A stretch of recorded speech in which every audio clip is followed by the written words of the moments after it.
Yes, people, what is going on? Hope you are all good. Massive game coming up this weekend. The Tampa Bay Buccaneers, the first ever team to be at home in a Super Bowl against the Kansas City Chiefs. The defending champions, Patrick Mahomes, basically the future GOAT versus the current GOAT, if that makes any sort of sense. It's a big matchup, and here at the Not For Long pod, we've got different opinions about who's going to win and how this game exactly is going to go. So let's just get straight into it. Let's not waste any more time. Let's go over to Cameron. What do you think, mate? Talk to me. Well, I think that Tampa Bay will win. They'll come out on top. Why? Brady. He's done it too many times before now. He knows this. This is like his game. This is what he's known for. He is the NFL player. Like he is the like. Okay, we'll try and like dissect it. Like in the last game against Green Bay, he threw 3 interceptions in the second half, and because Green Bay were just shooting themselves in the foot afterwards, that's the reason why they didn't get to Super Bowl. But you also look at how well he played in the first half of that game. All over us, control the ball well, not giving anything away, not even let's get a chance to like sack him or get near the receivers once the ball's thrown. So it's like he's still got it. And he's gone into a new team and he's carried them to a Super Bowl. And it's like it's very interesting. I think with Mahomes and the Chiefs, yes, he's still very good. Like I can't doubt Mahomes, but he hasn't been as explosive for me this season. Because he got 50 touchdowns last year. I think he's only got 45 now. Kind of like a slower regular season. I think Tampa will just edge it. Of course, Mahomes and the Chiefs, they won last year. So, like, okay, back to back now, let's just go do it again.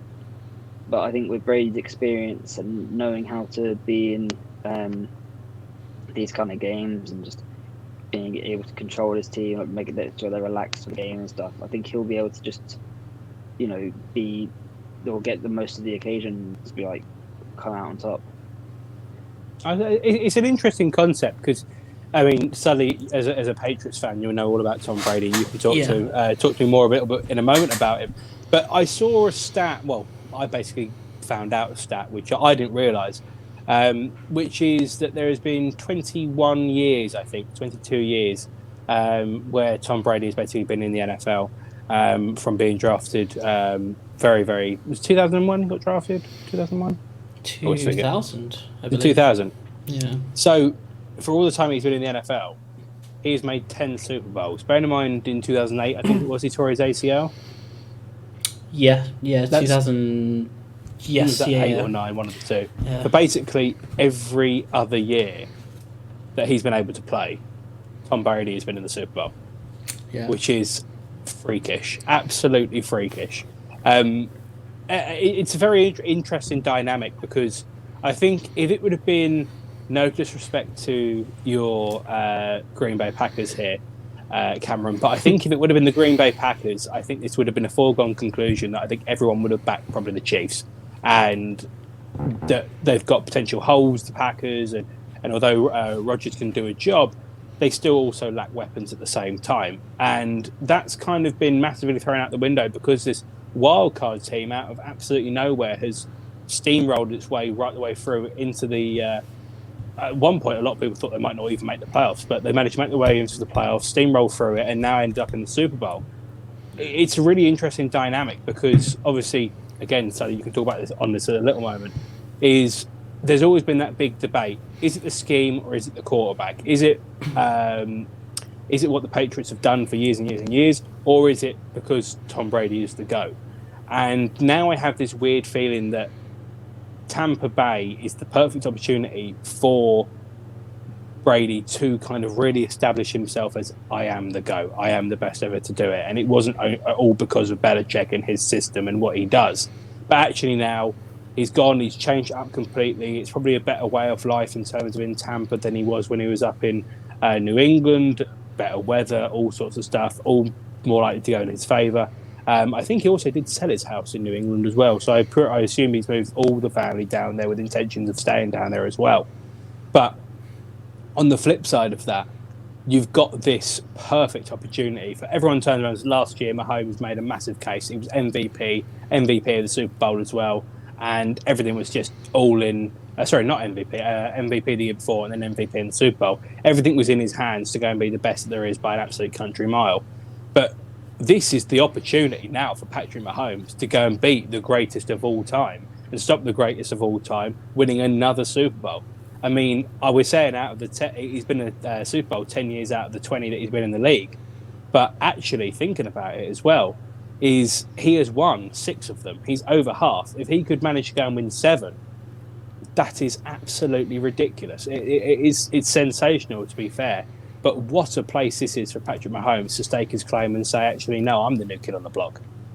Yeah, it's kind of a case of just like telling Tom Brady to like move over. Oh man, this is do one. Yeah, 100%. Yeah, it's that stat Ian is I think it's 10 out of 19 because 19. The first or either the first or second year of Brady, it wasn't brilliant, but Tom Brady is more likely to win a Super Bowl than Steph Curry is to hit a 3. Mm-hmm. Which is perfect way of saying it. Mind-blowing stat. A 53% chance of Tom Brady winning a Super Bowl or going to a Super Bowl every year he's played. This kind of breaks my heart as a Patriots fan. I wanted him, and I bring it back to the Peyton Manning thing. I knew it wasn't going to last forever. I just didn't realize it'd be now, but it is a perfect chance. And to be honest, I don't think Tampa Bay need to win for Brady to be recognised as a GOAT. He went into a team that has been the epitome of mediocrity for so long, and it wasn't all famous Jameis's fault. Although a large part of it could be placed on Jameis's decision making, and especially in crucial decisions, especially when getting pressured. But I've seen Brady, sit calm in the pocket. I've seen him take monstrous hits year after year, even with a very substantial offensive line. Now he's got this amazing offensive line with a fantastic rookie in Tristan Wirfs to build. It's a building block game, basically. Tampa Bay, they're not going away for anytime soon. And I think the people of Tampa obviously want to win the Super Bowl. I'm kind of just speaking of my own mind here, but I don't think it means that much if they lose. Obviously, it's not brilliant. It's sad and whatnot. But I think the pressure is on Mahomes and the Chiefs more than the Tampa. I think no one really expects. Tom Brady gets written off every single year, and every year it bites everyone in the ass. I think it truly is all on Patrick Mahomes' shoulders to win this. I think they have to win this. Basically. It's the mega money extension, of course, that goes with Patrick Mahomes, and they have got various people that are moving away in free agency this year, or likely to move away in free agency unless they can come to some sort of deal. But I love the interesting dynamic that there is between the two, and again, it is the opportunity for Patrick Mahomes to stake his claim, saying I'm the new kid on the block and I'm coming and whatever. But the fact of the matter is, he's already got $400 million. Yeah. So, I mean, he's pretty much made already. He's one of those. He's going to go down as a great in the NFL, regardless. But also on the flip side of that, we're talking about Tampa Bay, and you said it there that they're not going away anytime soon. But there's been a lot of ring chasers that have gone on their way down to Tampa Bay, and we spoke earlier about Deshaun Watson, about potentially the opportunities that lies for him in the NFC. A lot of ring chasers have made their way down to Tampa in the NFC and have come through in this probably unorthodox route, but they find themselves, an hour's worth of football away from being in the ultimate goal, to win a Super Bowl championship and 100%. To get a ring on your finger. I'm a big Dolphins fan. Unfortunately, I have to say it's quite easy to root for Tom Brady when he's not playing for the Patriots. I've found that, to be honest with you. I can actually enjoy it. Sorry, mate. It's 100%. Yeah, but also as players like Ndamukong Suh, who has had a really great career, and he will go down as one of the best in his particular position, but still hasn't got a ring. So now you've got this opportunity for someone like him to have an absolutely ginormous game on a one-off occasion, sack Mahomes and do whatever it is that he needs to do and be as disruptive as hell, and then go and basically walk off into the sunset, because that's the only thing he's really missing. He's getting paid, he's getting his money, and he's got it for many, many years when he was in Detroit and also with us and various other places as well.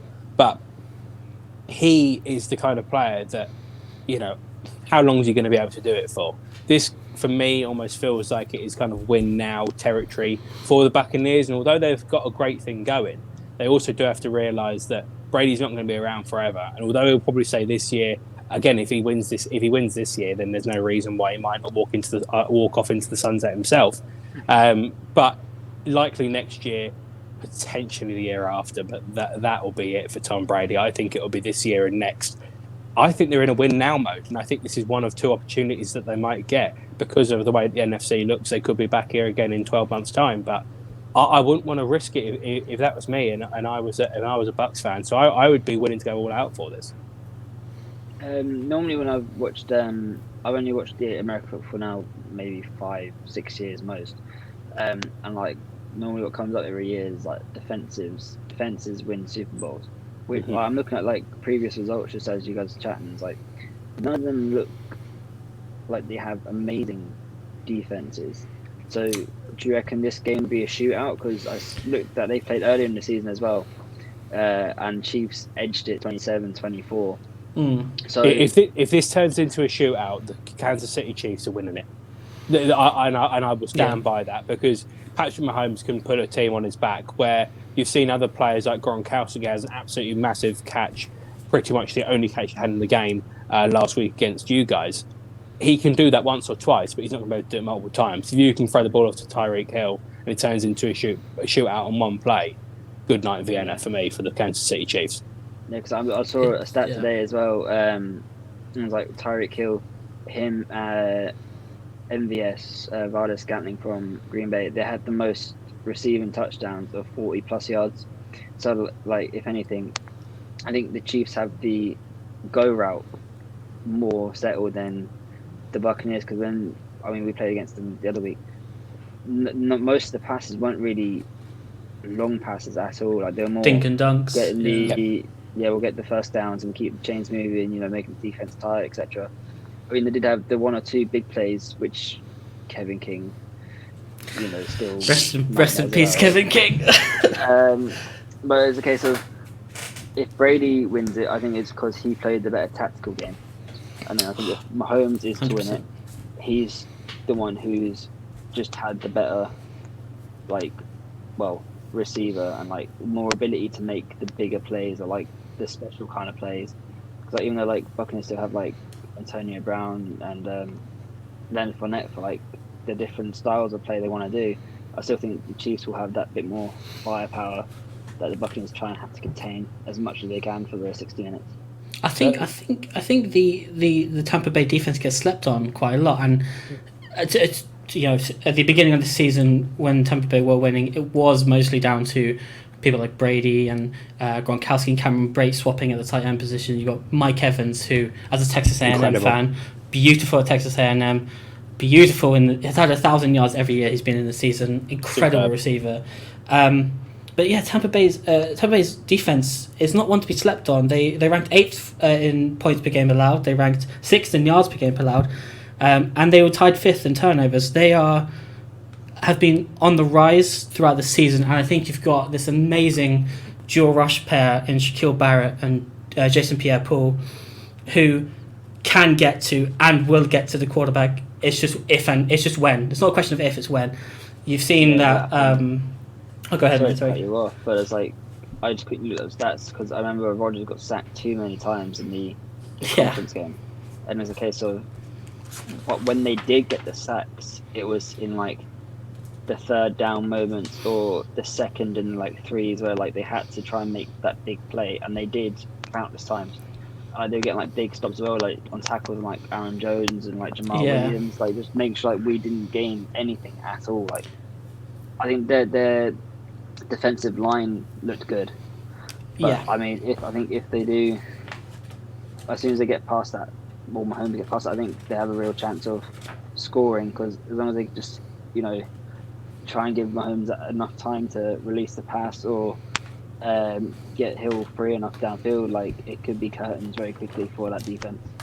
Well, I think one of the main things for me with the Dolphins when we played the Chiefs a few months back now, we had a 30-yard sack on Patrick Mahomes, and as much as he is this elite player completely, something like that is an absolute madness, and is unfortunately he is exposed to it a bit more than others are. He wants to make plays. A lot of the Chiefs' play does come from him making these extraordinary, out of this world plays, but a lot of those take time, and if they aren't given the time, then he might struggle. But I do think that, again, that's throwing the ball 40 yards down the field and then, good night Vienna from whoever it be. But I think if it does get into more of a tactical one and a bit more kind of tempoed in favour of the Buccaneers, I do struggle to see how the Chiefs are going to be able to run the same offense that they've used for quite a while, 100%. Depending on who they've got against them. But that's enough of that for now. Let's get some score predictions in from you guys. Cameron? I think it will be 28-24 Tampa. Sally? I think the Bucks will take... no. I think the Chiefs will take a big lead to start with.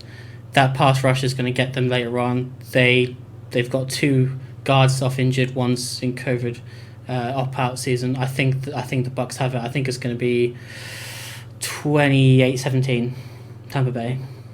I'm going for a big score. I'm going to go for 34 in favour of the Kansas City Chiefs. I can't go against him. 34-24 for me. And I think Brady is going to be able to come back for one more season, give it another go, but I don't think he's going to get his absolute fairy tale ending that he is after.